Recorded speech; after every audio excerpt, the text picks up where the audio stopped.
Welcome back to the Visually Hidden Selects podcast, episode 51. This month's selection is The Godfather from 1972, directed by Francis Ford Coppola, based on the book by Mario Puzo, starring Marlon Brando, Al Pacino, James Caan, John Cazale, Diane Keaton. Oh man, I'm stalling. Everybody that I mentioned in the VHS video, if you have not seen it, go check it out and then come on back here because we're going to be discussing this film in depth. And for me, with The Godfather, this is one of those movies where, like, it has a heavy reputation. It is amazing. It is everything that everybody always says it is. But if you say, like, hey, man, you want to watch The Godfather? Like, part of me is like, I don't want to watch The Godfather. Like, why would I want to watch The Godfather? And then you start watching The Godfather and you're like, how could I have not wanted to watch The Godfather? It's so captivating. It really pulls you in. And I guess that is something that would make it one of, if not the greatest film ever made. And it paints such a crystal clear picture of that time period that it's captivating, it's engrossing, it's engaging, it's entertaining, it's everything that you ever were promised. Well, I agree with you. Like when someone says, if someone said to me, "You want to watch The Godfather?" Yes, the answer is yes. Yeah. But on my own, I'm like, what do I want to watch? I want to watch The Godfather. No, I have the same feeling that you described, but I think the reason is because I am going to get pulled in. Yeah. I thought I was out, but then they pull me back in. And then because then I can't just watch the one. I got to watch all, I got to finish it. So then it's like, that's 9 hours. Yeah. That's like a subliminal, subconscious, like, voice in the back of your head. Like, yeah, it's a little bit like Lord of the Rings in that way, where it's like, I don't. But you have Aragorn in Lord of the Rings, so. True. But yeah, it's a commitment. It is. You started this thing, now you got to finish it. That's just the way that it is.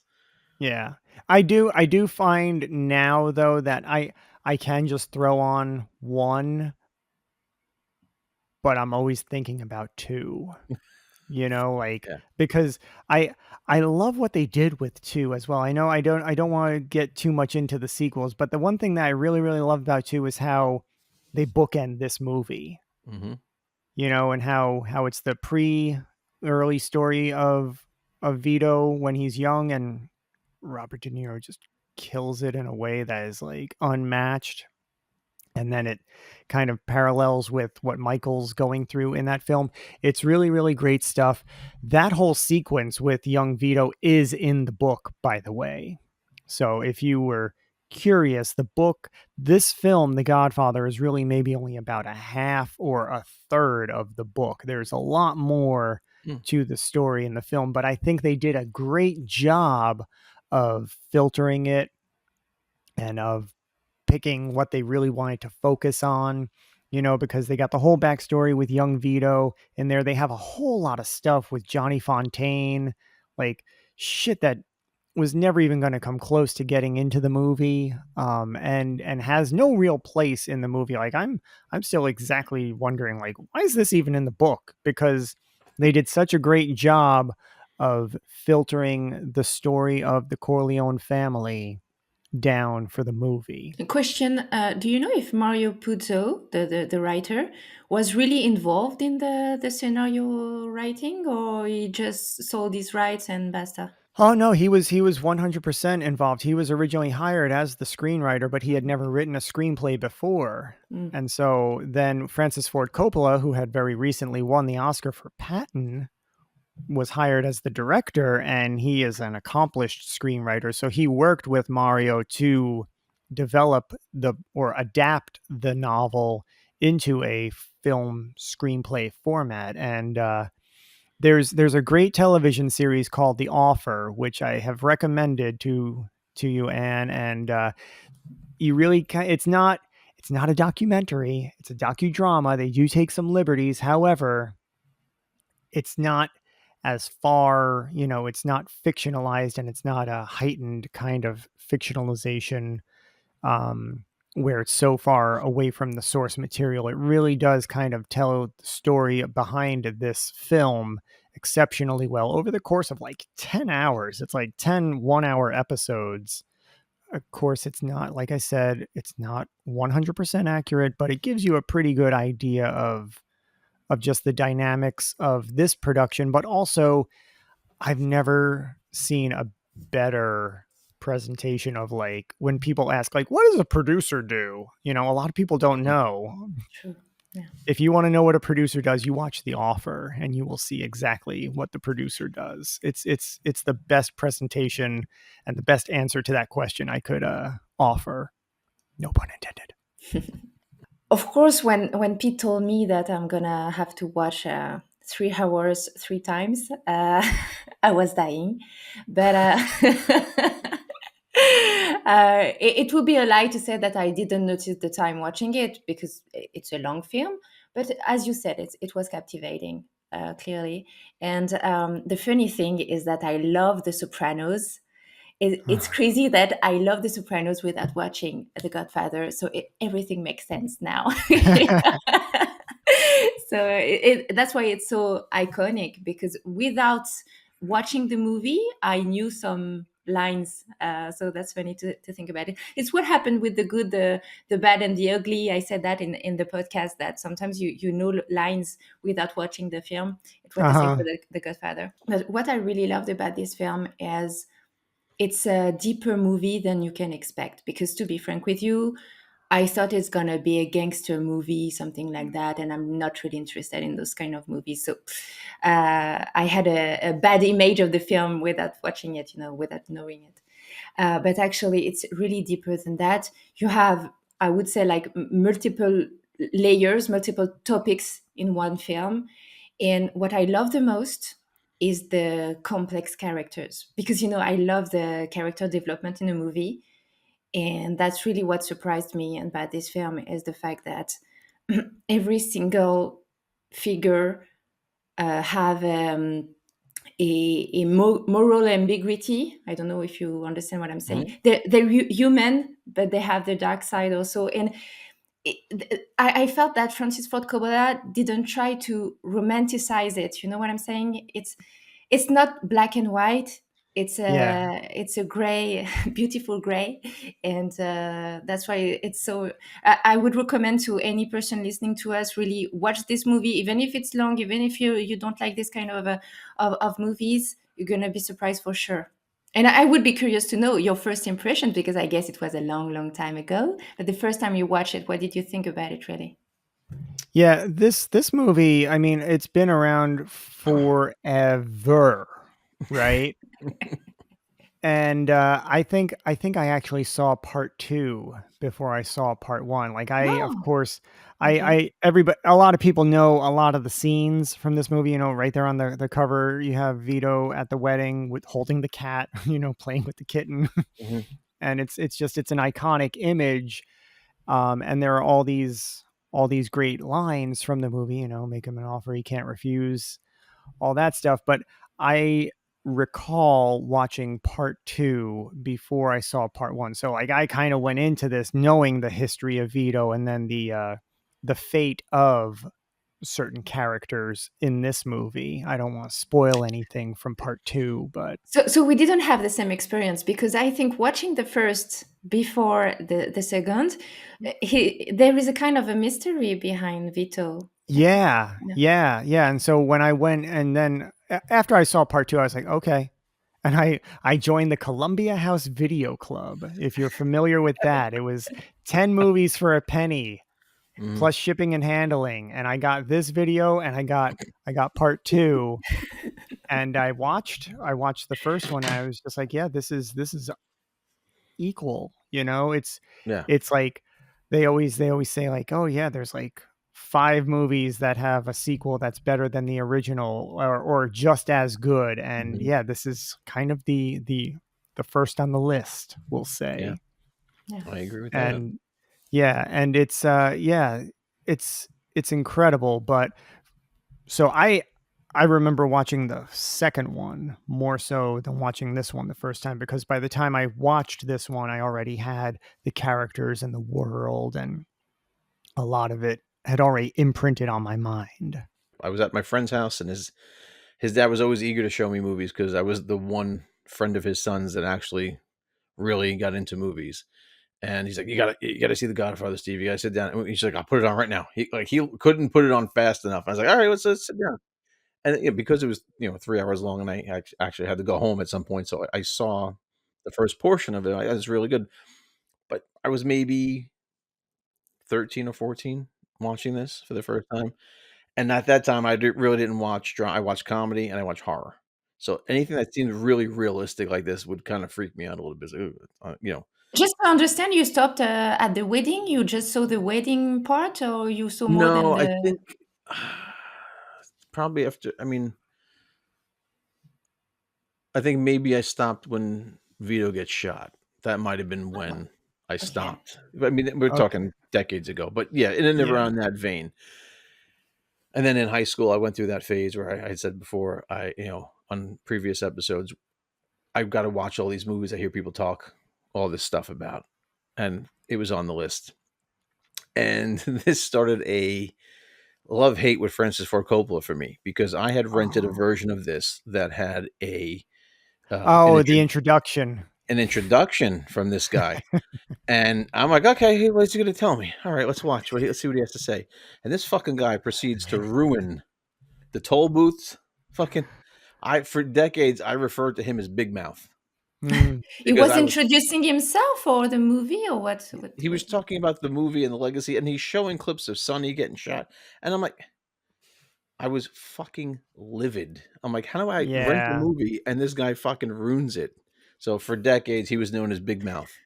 Oh, it's another movie by Big Mouth. That's how I would refer to Francis Ford Coppola. Harsh, bro. Yeah, well, he fucking ruined it. But when I first saw it, blown away by it, and then even when I got up to the toll booth, the causeway scene, I was like, raised on American movies, hoping somehow Sonny would pull through because he was my favorite Uh-huh. character in the movie. But Uh-huh. Really? it was, yeah, it was, yeah. I relate to that attitude. I relate to that hot-headedness. So even now, he still has some of the funniest lines for me. I like just his whole mentality. I Yeah. understand it, even though I really appreciate Michael as I've gotten older. But I love all of them. I love all of them. Yeah.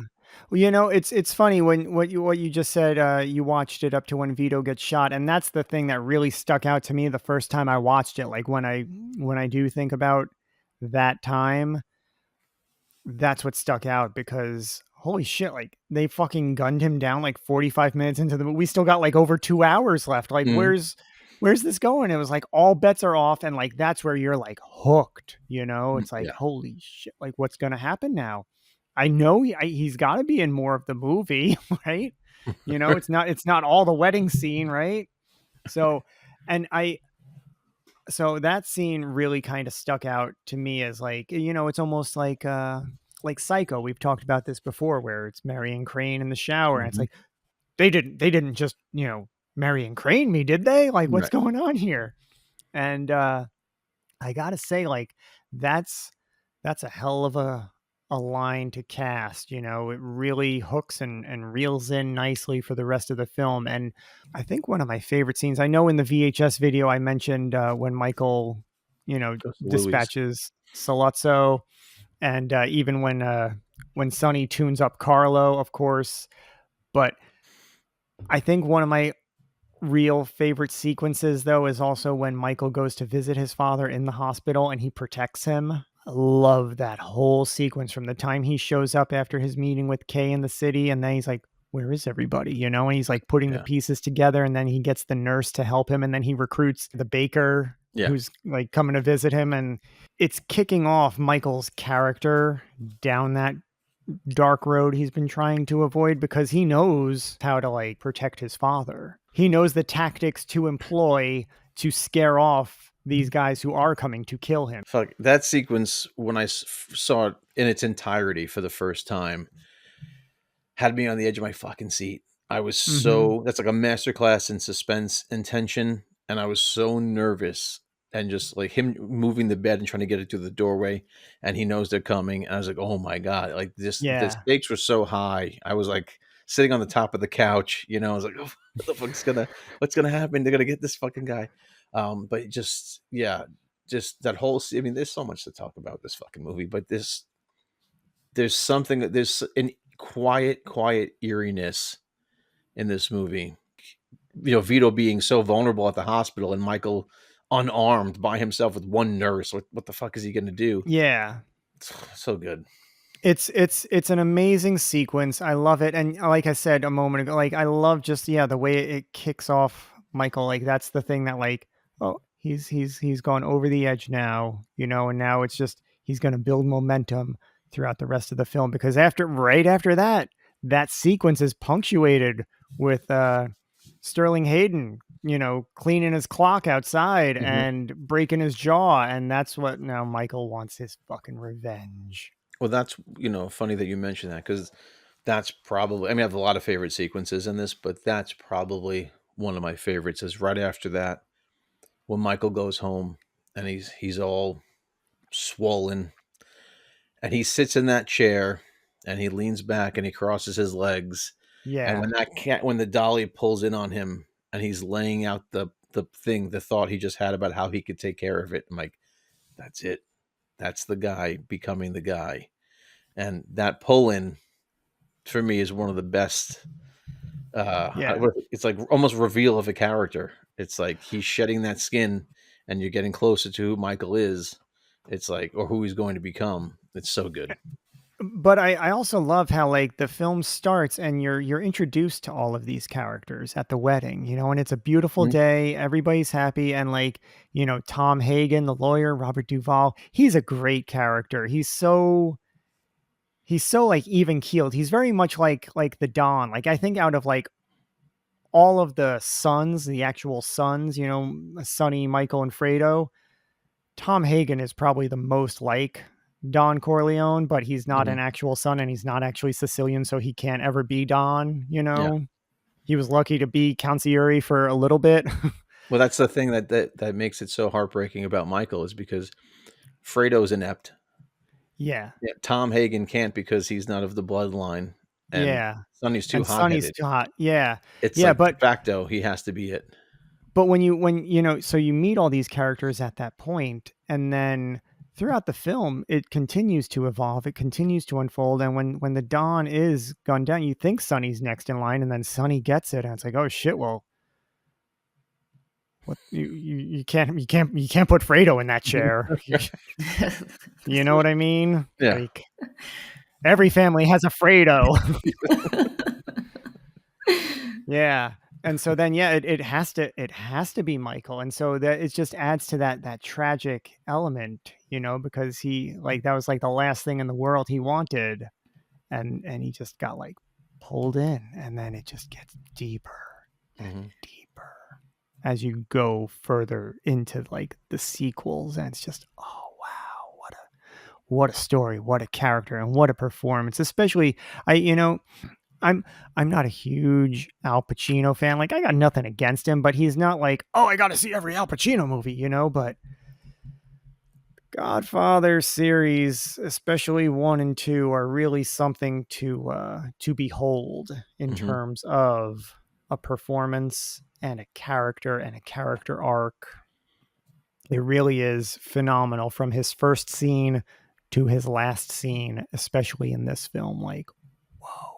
That quiet control of fury makes Michael so fucking scary in a way that Sonny's not scary. Even though Sonny is the big booming, I'll crash this garbage can over your head, but Michael's just fucking, he's the snake in the grass who's waiting. And Yeah. when he strikes, it's fucking, you feel it. Yeah, you see that he becomes the ruthless mafia boss, like Mhm. yeah.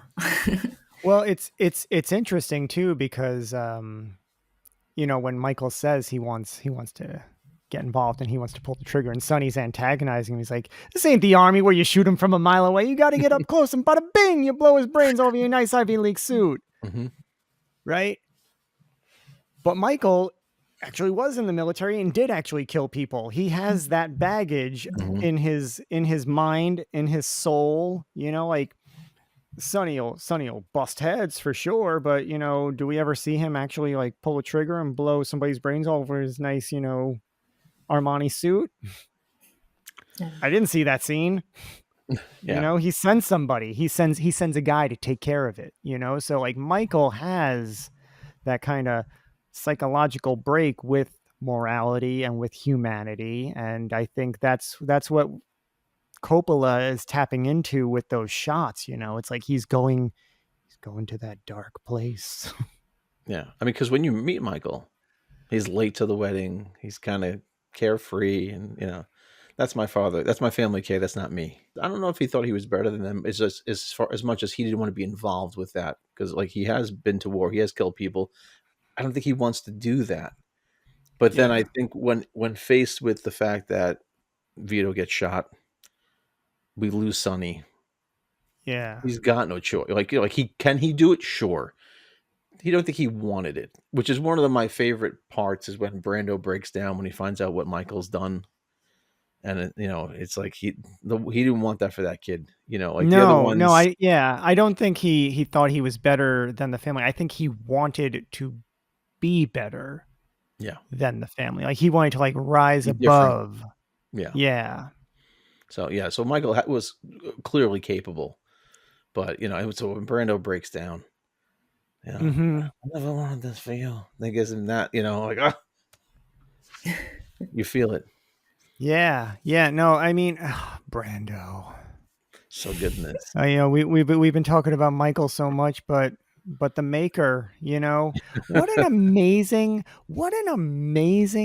character on the page, on the screen, in the book. Like there is nobody more balanced than Vito Corleone.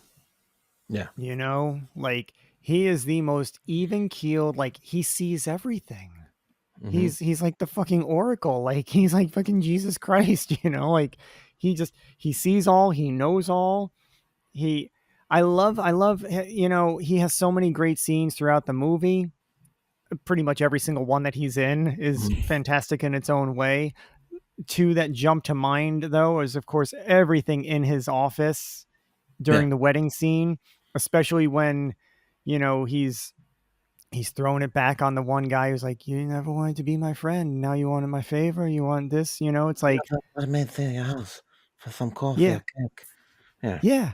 It's like, that's all he just wants, a little bit of respect, but then the scene when he's parlaying for the peace after he's healed from the gunshot and all the families come together and, he makes it very clear, like he just wants an end to this. So, okay, I'll allow this to happen, but I want my son to come back and I don't want any trouble. I will take it personally against people in this room. Like that's going to be the straw. Do not break it, and like, but just the even keeled way that he delivers it, and his voice barely raises like a decibel, like he never raises his voice. And I don't think it's because he can't, because he yells at Johnny Fontaine. He slaps him like a little bitch, when he's crying, and then he mocks him to his face over it. So, but yeah, I love how balanced the character is. And then Brando's portrayal, like he's so tuned in, And I like the fact that Francis Ford Coppola managed to avoid the cliche of the gangster man, with him, because it would have been easier to have the loud Italian violent guy, and instead of that, he's the real family father. Is affectionate and regal in a way, like a king of the family. And I really like that, because I expected, once again, I expected to be in a cliche, and it's well done, definitely. Absolutely. You know, I yeah, you watch Goodfellas and they're always wearing like those like beautiful shark skin suits and you know, they got the hair slicked back and they got like the gold chain. You think, okay, yeah, it might be something like that. And again, the first time I saw it and like Vito is meeting, you know, with Salazzo to talk about the drugs and why he won't allow it, why he won't participate. And he's wearing like a plaid, you know, tweed jacket. Like he just looks like a regular old businessman who's like working in his olive oil company. And it's like, wow, yeah, he's like he is grounded in Yeah. reality in a way that other characters, especially of this genre, are not, you know? Think about the wedding, right? The wedding's taking place at home in the yard on the compound. You Yeah. know, no big fancy dining halls or anything like that. And whether that be because the FBI be, you know, up their ass or, you know, or not, but it's a backyard wedding, you know.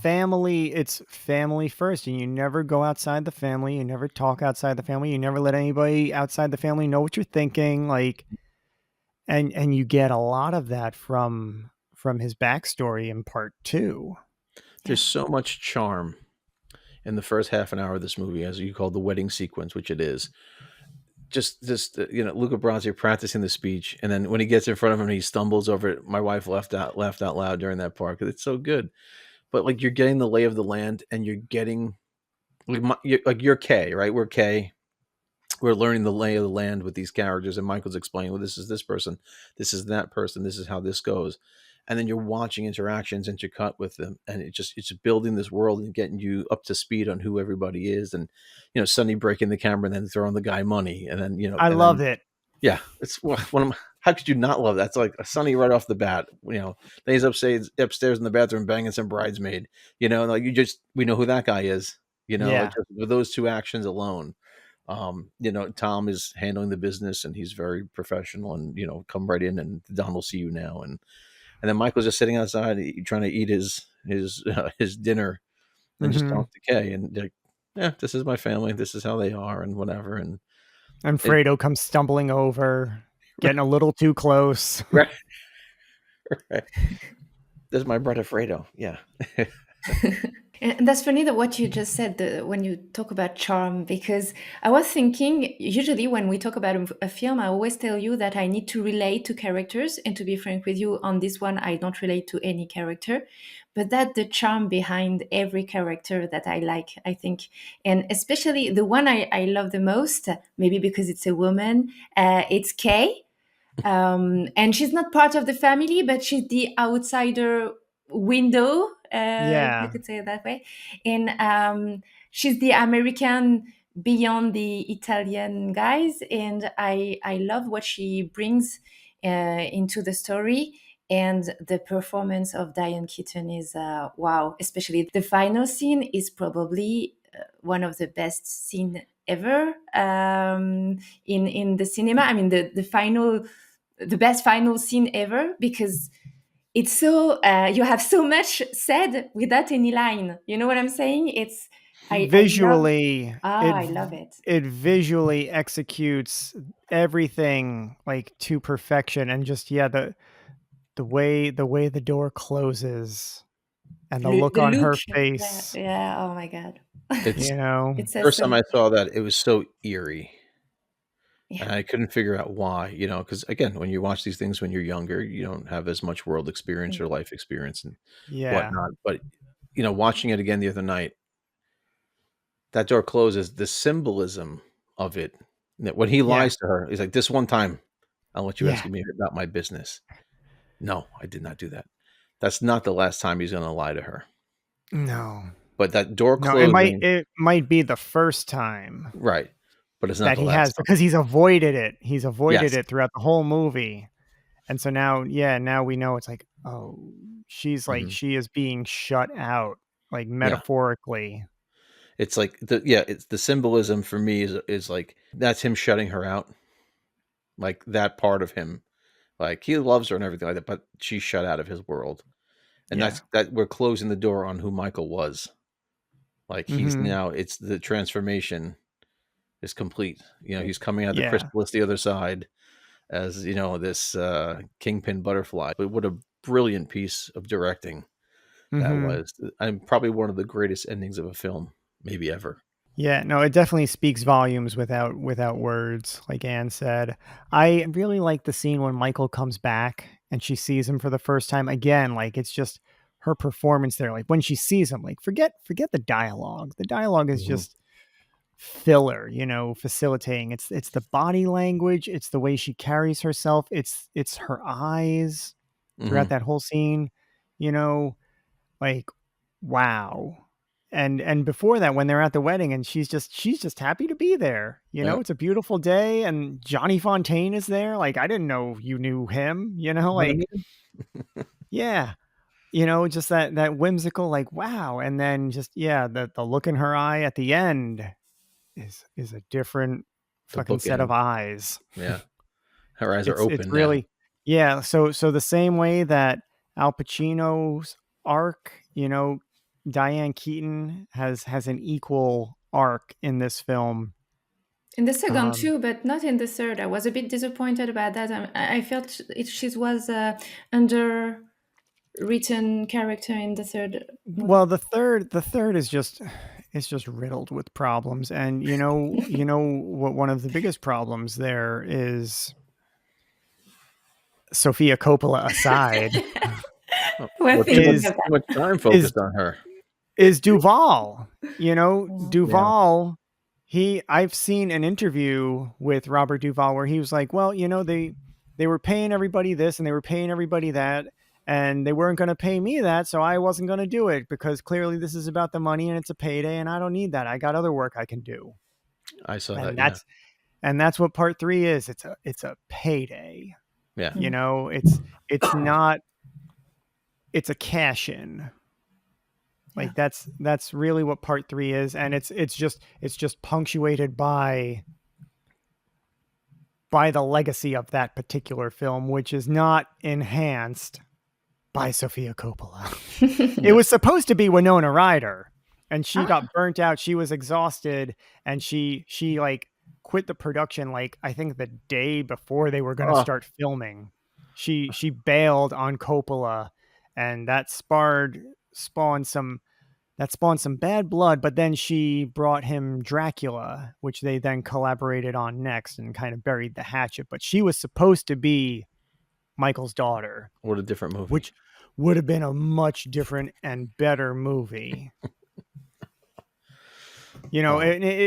If you think it's like, oh well, no, like you're not being fair, go watch Frankenweenie. Go watch the original short film of Frankenweenie, live action, directed by Tim Burton, with Shelley Duvall and Daniel Stern, and she's the tall, gawky blonde girl wearing the bad wig in that movie, and she ain't great there either. So there's a track record here. Yeah.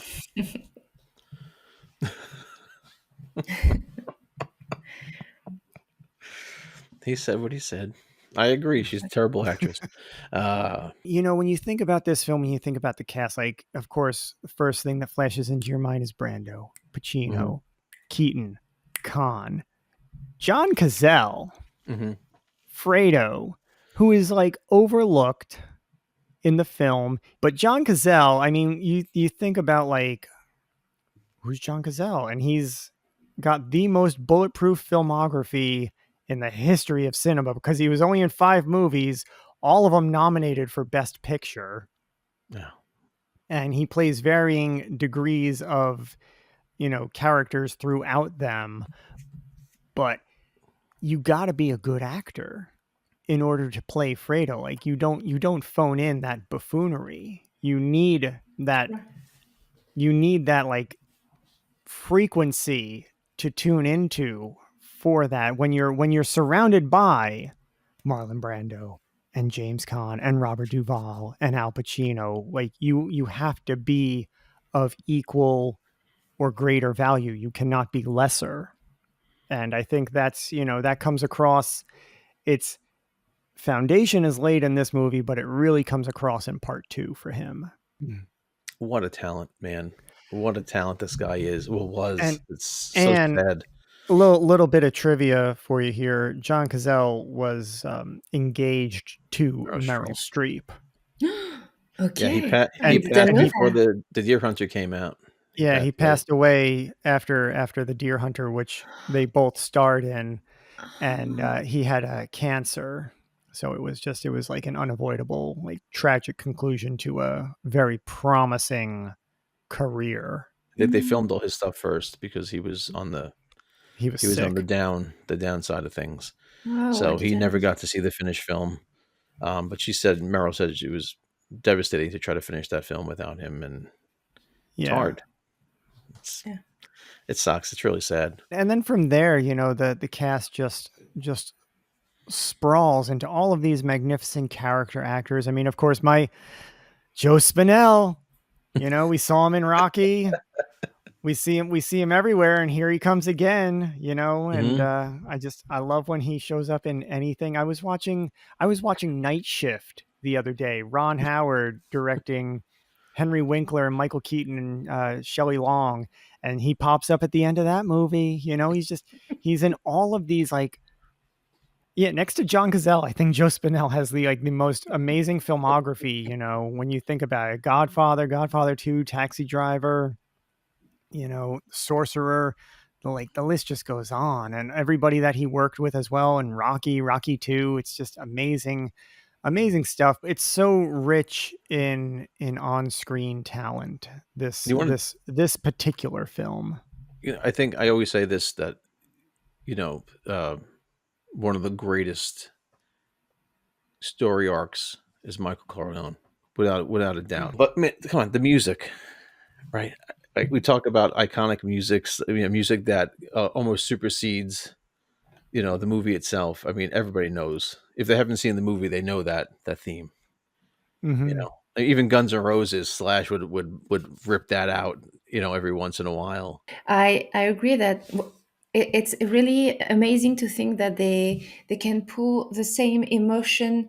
Um, I mean, so different emotions in the same music. Because when I was listening to the main theme, I felt the tenderness of the family, but also the anxiety of the atmosphere of the film, and also the nostalgia. When you listen to that music, you really have all those feelings at the same time. I hope I'm clear in what I'm saying, but I'm always impressed in movie scores how they can put all the emotion you're gonna have in the film in just one music. It's Yeah, really amazing, and this one is a good example of it.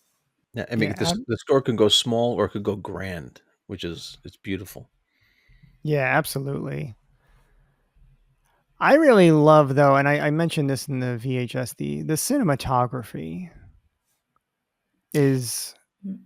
is Yeah. in some cases it's literally breathtaking because it looks like a painting, and it was inspired, as I mentioned, by Caravaggio, and just the darkness and the focus and the concentration in the darkness, with just that touch of illumination. You can see it right here in the cover. Hmm. It's like just everything that's important is getting the exposure, and Yeah. it's so visually focused.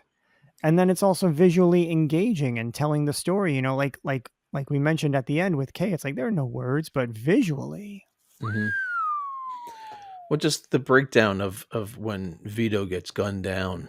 The shot of, like, I'm gonna get some oranges, and okay, Yeah. pop, and he sits on the curb, and then he sits by the car, and then Vito crosses, but then you get the shot of just the shoes of the Hmm. hitman running across the street, and then you get like almost that enhanced overhead shot of Vito running back. Just the way the whole thing plays out, those different angles really make it feel so dire. And you see how helpless Vito is, like how he's just boxed in there, and Fredo's no Fredo's no fucking help. So he's like, No. they got him good.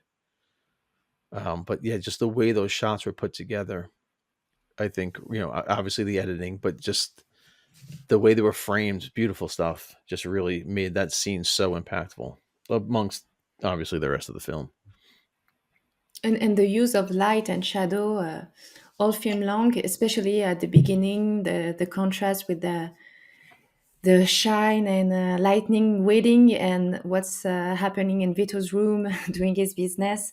It's really you have a very distinctive elements in the dog you can see. So it's something I said about Panic Room. I don't know if you remember. I was trying to tell you that it was a too dark.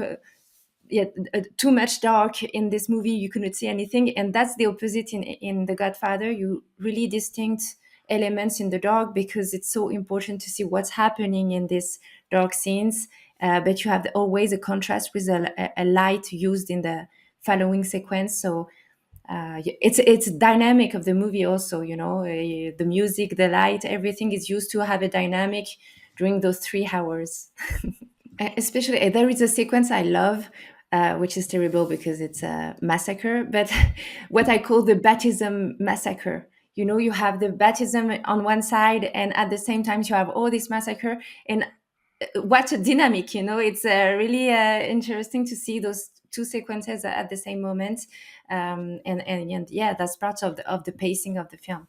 And it's also like Michael's baptism to becoming the Don. Yeah. So yeah, again, the way it's set Symbolic. up, the way it's executed, the way it's photographed, it's a baptism in blood, Yeah, it's like he's becoming the Godfather twofold, and just in the nuance, you don't realize it on a first viewing, but when Kay's like, "Hey, listen, Connie and Carla, they want you to be the Godfather," and he's like, I'll think about it," and he gets out of the car, and it's just like, what's there to think about? It's like your sister, but he's already deciding Carla's got to go.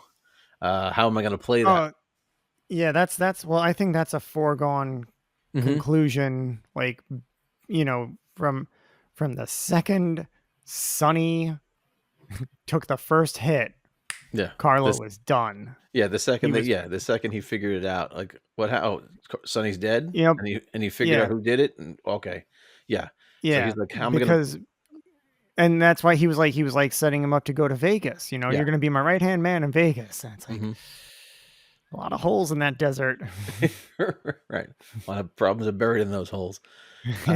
But you said that we don't know why he refused to be the Godfather. And when I watched it, I thought it was because he knew that he was violent to his sister. And it was a way to show how the family is important to Michael. So that's what I understood first when I watched it. But then, of course, at the end, you understand why. And about Carlo also, it's from the beginning, for me, it's the only character you don't like. So I was surprised at the beginning, Steve, when you said that you loved all the characters, because for me, it's obvious that you're not going to like this guy. You don't know why at the beginning, then you understand, because it's true that actually the most difficult scene to watch is the one when he beats up his wife, which I don't is even funny. consider Carlo a character. That's he's just Sonny's punching bag. So I wasn't even thinking of him. He's got to be there to catch that garbage can with his head. That's what he's got to be there for. He's such the only moment I have empathy for this guy is at the very end, and I like the scene when he's between Rory's hope with Michael, when he thinks it's okay, Michael forgave him in a way. I mean, doesn't kill him, but I love when he kicks out the windshield when he's being strangled. It's like, oh yeah. Good luck, buddy. And it's so quiet, and you just hear the struggle, and you see the glass guy. It's so real. It's so scary. I got a question for you, Anne. How did you feel about the scene with the horse's head? Oh, was okay. No, I mean, do you know that was a real horse's head? Oh, really? Yeah. I mean, for the filming, you mean? They went to a butcher and they got a real horse's head for that scene. Yeah, that scene, that's another like landmark, not Hallmark, but you know what I mean. Like it's a major sequence. Everybody knows the horse's head in The Godfather, and the dude's reaction is so perfect. Just like various like cut-ins of him screaming like in this bloody mess that he wakes up in with his what was it $60,000 he paid for that animal.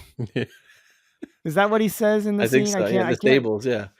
$60,000 on 4 legs, and he's going to put him out to stud. So, but now I I was familiar with that scene. Now, Anne, you hadn't seen the movie before, so you didn't Yeah, like I didn't expect what was the impact of that when it happened? a surprise, that's for sure. But I didn't expect to see a horse head. But but actually, I think I thought it was funny. It definitely sends a message though, right? Yeah.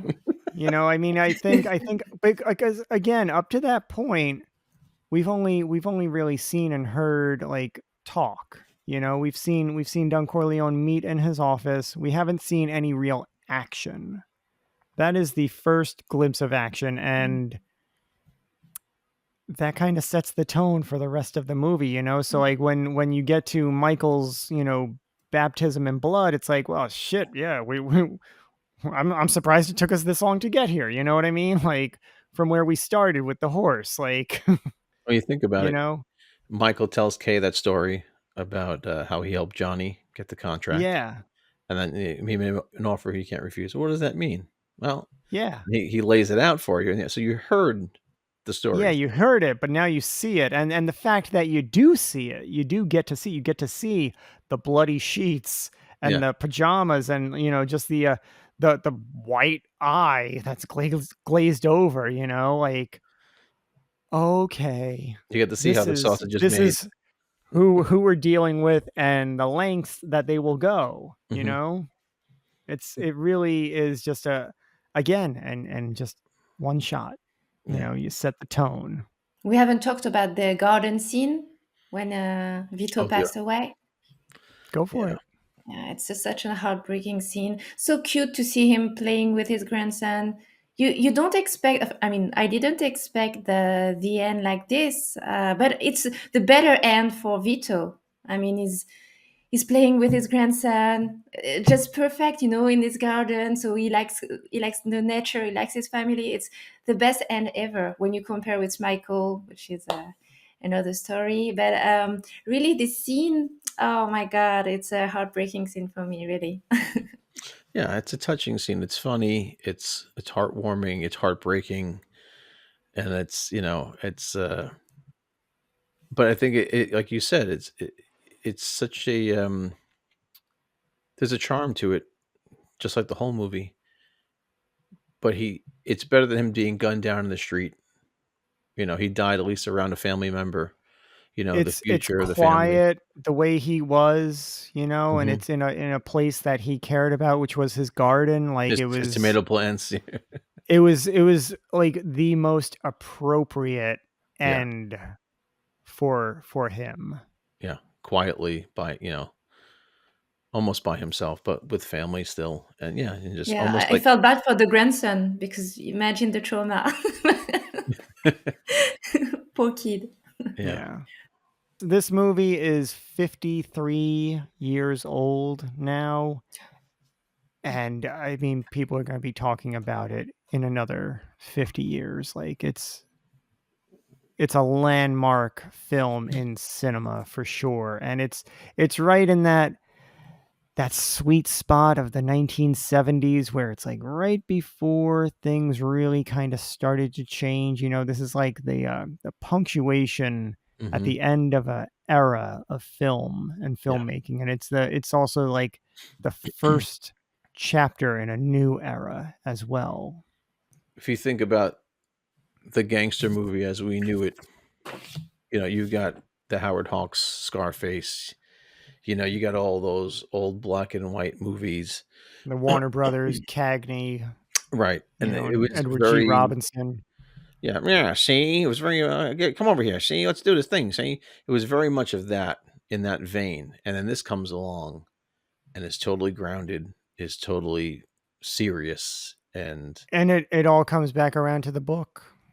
yeah, The source material. It was a huge book. It was at the time, it was like the best-selling book I think ever. Like it was such a huge piece of literature, and then to have this adaptation come from it, hmm, it's like a 1-2 punch. And then Godfather Part 2 just like yeah. Because when you think about the great gangster mafia type movies, the first one in the conversation is always The Godfather, then 2, and then Goodfellas. Those are like the 3 that are put up on a pedestal to which all others are compared, Mm-hmm. fairly or unfairly, however you want to look at it. But those are like the high water mark for the genre. That'll about do it for us here today at the Visually Hidden Selects podcast. We will be discussing a completely different film next time, so make sure you head over to our YouTube channel and subscribe so you don't miss any future selections. You can catch Stephen Bendler over at Steve's Pop Culture Corner on Instagram, and I, of course, are also on Instagram as well as Letterboxd, so you can follow us over there and find out what we've been watching and see what we think. And until next time, never go against the family.